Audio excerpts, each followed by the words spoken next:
Stipek, Deborah, thank you so much for those very kind words, but more importantly, thank you so much for your service here as Dean at the School of Education, but all of your service in education.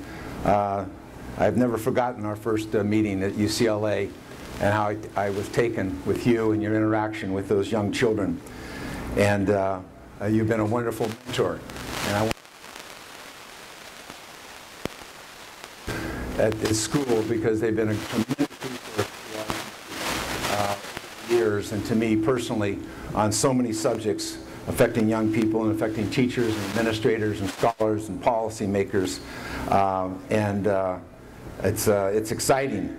But I feel a little bit like I'm going to have an oral exam because they're going to figure out whether I listened when they were speaking in all those different meetings and seminars. But it's an honor for me to be asked to speak with you. You know, this is a time when families and students sort of reflect on their choices and assess on the choices that you've made. And when I see how happy the families and students and how proud everyone is, it's quite clear that you made the right choices, and it's an exciting afternoon. You usually don't want to give a speech in front of a group where the next event is a celebration. It's not where you want to position yourself, as we'd say in politics, but I'll give it a shot. And as I look out at this audience, I try to think of how my parents felt when they were watching their son graduate with a degree in American humor. I hope they felt better when I chose law school, although I'm not sure my mother did. But I knew my father, who was in politics, when I chose to go to the Congress, would understand that I had actually picked the right major to be in the Congress for the next 37 years. It's served me well, good times and in bad. And now I get to talk to you as one who made all of the right choices, and tell you at the beginning that I am so excited about the choices that you made that led you to this graduation this afternoon. I've been rapidly editing my speech all morning because I read in the New York Times today that almost all of the good words have been taken in graduations all across the country. Words like jobs and career and passion and love and commitment and entrepreneurial, they're all gone. They've all been used. If you look at the chart, some of the circles are this large and they're growing by the hour. And so I thought, how could I do this? This is when speakers tell the audiences that now that you've graduated, now that you're getting ready to graduate, now is the time going forward where you want to follow your passions, follow your dreams. Parents, think about that. Tuition, loans, grants, applying, applications, living at home, coming back and forth. Now they should follow their passion? Now? I have a different take on it. I have a different take on it for this class. I think your passion brought you here. I think this is your passion. And that's why I'm here. This is the first commencement speech invitation I've accepted in 40 years of public service. And I wanted to come when Deborah extended the invitation to me, I wanted to come for a couple of reasons. First and foremost, because we're in the middle of the benchmark federal legislation for elementary and secondary education with the ESEA Act. And also recognizing that I think that you're entering an education environment that is the most dynamic and holds the most promise for sustained, meaningful reform and improvement that I've experienced in my time in the Congress of the United States. And that goes along with an acknowledgement, I think, in communities all across this country and among politicians all across this country that we need to embrace in a robust competition of ideas and solutions to the complex problems that are confronting our teachers, our students, our parents, and our communities. Your experiences that you brought to the School of Education, your life experiences, that you're the best equipped to meet and thrive on those challenges that are presented. I believe that if you bring your skills, your talents, and the education you've received here at Stanford, you will have the ability to empower a whole new generation with the opportunity to follow their dreams and their passions, and America will be enriched. Feel free.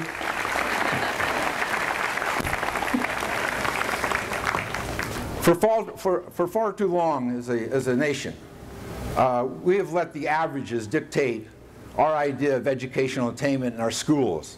And that somehow that was good enough for this nation, that somehow that was good enough for the students and the families who were attending those schools. There was no real accountability, there weren't data systems, and frankly there wasn't a very good sense of how students were performing. 10 years ago, much of this changed with the passage of No Child Left Behind.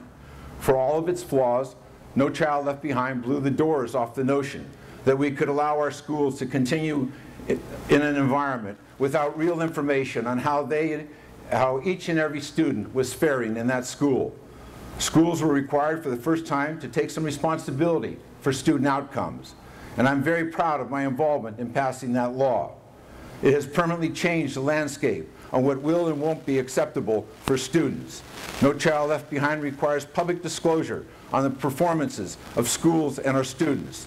That disclosure prevents us from living in denial of what is happening in our schools and the negative impact that some schools, too many schools, are having on our students and our economy. And it should prevent us from committing negligence by letting a student's status of poverty, ability, or race determine his or her future. But as you've heard, I'm sure you've heard this, that No Child Left Behind is not a perfect law. None of the faculty has suggested that to you, however, I don't think. That wouldn't be the case that they would make. And why is that? Because for too many students, their education simply has not provided them the critical opportunity that they would be able to exercise and determine a different destiny for themselves. And No Child Left Behind is in need of dramatic and substantial reform. Reforms that will enable you to even be more successful as agents of change and great educators, and I'm eager to help that to happen. So today I want to propose a deal, and you have a role to play, and that's one of disruption.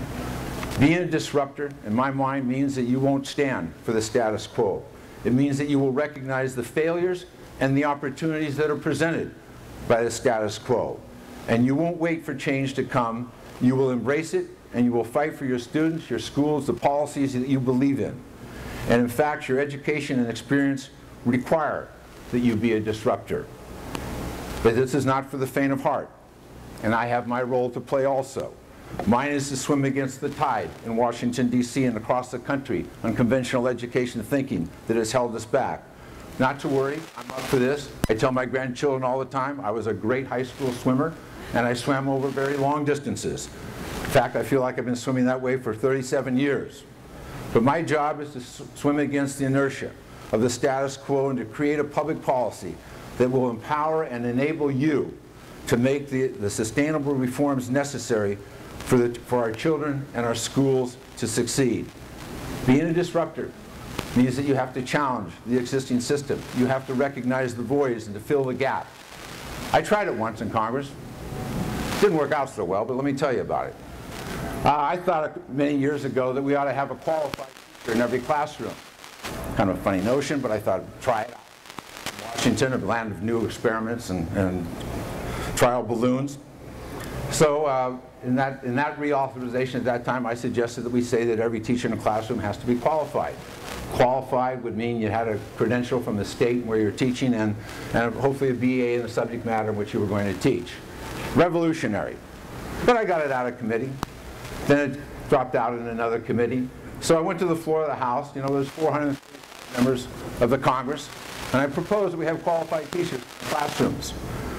And I finished my speech, and the opponents finished their speeches, and the switchboard, the voting board in the House and the floor lit up. I was doing pretty well. I was winning. And then it started to change. The tide started to change against me. And pretty soon it started to change some more. And pretty soon there were only 100 green lights on my amendment. And then there were 75 and 50 and 30 and 20. And then there was only one. There was only one. I lost that amendment 434 to 1. That we would have a qualified. And I said, this is a tough nut to crack. It's now the law of the land, but it's not sufficient. But you pay a price to be a disruptor. But I think that that's what that you have the steel to do it, and when you have the challenges that are national in scope that this nation has, disruptors have brought about that change. In education, we've seen it twice. Both were in 1957. I was in the 7th grade when our math teacher in Martinez Junior High School rushed into the room and held up the copy of Life magazine and said that the Russians had launched Sputnik. I don't know what the hell Sputnik was, but they launched this basketball-sized thing to go around the Earth, the satellite. And I remember my math teacher telling us and pounding us, this means that we're all going to have to work harder. Everybody in the nation is going to have to work harder. And all I could think was, oh great, more homework. In October of that same year, a month before Sputnik, 9 high school students in Arkansas brought our nation's educational disparities into the living rooms of the country. The Little Rock 9 integrated Central High School in Arkansas, with soldiers from the 101st Airborne at their side. Those 9 teenagers would begin what was a long journey for the full desegregation of our educational institutions that led to the desegregation of other institutions in this country. When the Supreme Court declared in 1954 that every child in this country deserved an equal access to education, and separate but equal was not sufficient, under our Constitution, our schools were then changed forever. In both of these instances of national crises and a needed response, our nation turned to education as that necessary response. The first reaction to Sputnik by the Congress was the passage of the National Defense Education Act, where for the first time the federal government got involved in providing fellowships and sponsorships and graduate educations for scientists and engineers and mathematicians so that we could enter that race and win that race. The second came 8 years later. Desegregation didn't travel quite as fast as science. When President Johnson signed the elementary and secondary education into law, only 3 months after being introduced in the Congress. That's a timetable unheard of in the Congress of the United States today. 2 defining moments in our nation's history both taught us the same lesson. Whether leadership in space and science or the protection of our Constitution, the answer was education. 2 examples of disruptors disrupting the system and challenging it to create a new system in terms of desegregated schools. Scientists responding to the needs of the space race and technology, and a Congress responding to create a federal role where there was none before, so that we would enable both the education of poor and minority children on somewhat of an equal footing, and we would also recognize the needs to provide graduate education to the sciences. And once again, they made that decision, that education was the answer. And today, as we're challenged, we look forward to trying to create a new modern energy policy, a clean energy policy, working our way toward a modern healthcare policy and a modern education policy, state-of-the-art infrastructure to meet the challenges of the economy in the future. Once again, education is the answer. And yet we're not developing the human capital that our nation needs to compete in a globalized world. And poor and minority students continue to experience achievement gaps, that are unacceptable and threats to our diverse American democracy. This cannot be ignored any longer. And whether we're waiting for Sputnik or waiting for Superman, I'm tired of waiting. I'm tired of waiting and watching ideology delay actions and lose precious time. I'm tired of watching ideology dictate policy. Ideology alone will not create the education system that this nation needs to meet its challenges, but ideology can keep it from happening. So where are we going to go? I believe that your graduation comes at a confluence of a recognized national need for better outcomes in our schools, and that the advances in our understanding of what leads to those better outcomes. And so we have the ability to act on that information. You have the talents to act. And so we must act. I say we because this is a team effort, a national effort, bringing together your disruptive talents, your good and good public policy. Washington must respond with policy that will allow our nation and you to exploit your talents on behalf of our children and our schools and our economy. We know that some of the best schools support teaching and learning environments where learning leads to better assessments, and those assessments lead back to better learning. We are seeing evidence of efforts all across the country to create these learning and teaching environments every day. Over 40 states have applied for Race to the Top. Dozens of states are working on growth models. 17 states and districts are leading the conversation on teacher evaluation. 46 states have signed on to the Common Core Standards effort being led by the governors and the chief state school officers. Over a dozen states are looking at parent trigger laws to ensure that parents and communities have a seat at the table. As a result, the table is being set for real systemic change, important change, and it's being advanced by the hard work of teachers and leaders who every day seek to make our education system better. I've been waiting a long time to be part of what you are on the brink of doing, and I'm excited about it. Some of you have already been part of that vision in student teaching and your internships. But you did not spend your time in Stanford preparing for this challenge to be wedged in a siloed, isolated classroom in a school system that didn't try or couldn't figure out how to cross Bill Clinton's famous bridge to the 21st century. That's not for you. And I understand what I'm talking about. I'm talking about entering a dynamic education environment, but one that is also in the troubled economic times. This is a tough job market, but I believe, from where I sit, that it's also a very different job market than previous graduates have encountered.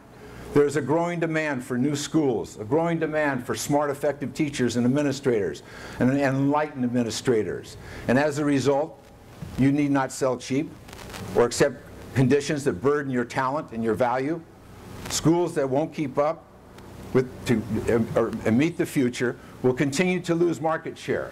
And they will lose that market share because parents and communities are demanding the very best for their children. And remember, you are the disruptors. Young educators across this country aren't waiting for traditional schools to change. They're seeking out schools desiring to change in the public system. They're creating new schools within the public system and outside the public system, and with high-quality programs that meet the needs of our kids and our communities. You have the ability to change the design of our schools. The Congress has the obligation to create a policy that allows this change to accelerate. This is about the teaching environment that should reflect a modern workplace, a workplace that must be created with teachers, a workplace to provide time for teachers to prepare and to work collaboratively, to develop their skills and those of their peers, a workplace where you can be evaluated so you can continually hone your craft, a workplace where you'll have access and the use of data in real time to assess how you and your students are doing, a workplace where you'll be paid. Pay attention now. Just that, you're going to be paid. Think about it. Where you will be paid for your time, your talent, and your responsibilities, and where you know you can advance and you can grow. Your generation views the workplace differently than my generation. You will be more mobile, you will be more entrepreneurial, and you will change careers. School districts, states, and federal policy must reflect these shifts if students are to succeed, and you will help chart that path. At this moment, this is a moment that brings us all together at this graduation. Me, the policymaker, promising to work as hard as I ever have to create that workplace for you, to create those schools for you to teach in, to administer, and to write about, and to rewrite the Elementary Secondary Education Act, an important law that must be done. And for you, I'm asking you to be the architects of the future of the American education system. Here's what I think needs to happen as we think about reauthorizing ESEA, and we think about this graduation, and we think about you entering this education system in America today. We need to set high standards so that all students are prepared for college and the workplace. We must hold tight on accountability for all students, including subgroups. We must do it with a richer index of measures including growth and graduation and the high quality and modern assessment system. School districts and schools must have the flexibility to improve schools based upon their students, the school, the community needs, whether it be extending the school day, providing wraparound services, or developing a new curriculum. We must support the demand real data-based decision-making to allow federal government to get out of the way and to support the performance-based system. Performance must be transparent to communities and to parents so that they can participate in the schools and support their success. We must give districts a better way to access funding, to provide more flexibility that what can be funded at the local level, to encourage community partnerships that have strong, consistent outcome measures of success. And most importantly, we must support a professional environment for teachers and school leaders that holds them accountable and provides the information and the resources that they need to succeed, and then let them get back to what they do best, educating students. If we do these things, we will have schools that will finally look like the 21st century. We'll be able to respond to the future demands of our students and our economy and our students will reap the benefit. Despite the political landscape in Washington that is holding progress hostage, I remain cautiously optimistic that the reauthorization of the Elementary Secondary Education Act can happen this year. I do not believe that we can afford the alternative. It has to happen so that we can ensure that we as a nation can deliver on the core principles and promises of why the federal government has a role to play in education in the first place. Sputnik and Little Rock, two moments in our nation's history, taught us that the same lesson. If we're going to lead the world, it has to begin with our schools. Those two moments taught us to never let ideology or the status quo get ahead of our national needs. And I will be paying close attention from Washington because I know that you're going to accomplish great things during your career. I know that you're going to take everything you've learned at Stanford and in your classes and from your professors and your internships, and you will use all of that knowledge to disrupt and then transform the education system in this country. I promise to fight with you, with your schools, and with your students in the Congress of the United States. Today, as we honor what you have accomplished at Stanford and we celebrate what you have achieved, let me be the first among many to say thank you. Let me thank you for the work that you will do to challenge the children you teach in the schools where they will learn. Thank you for the hours you will spend in the classroom and in our schools helping shape the future of our country. Thank you for the lives that you will change. I know that you will truly make a difference.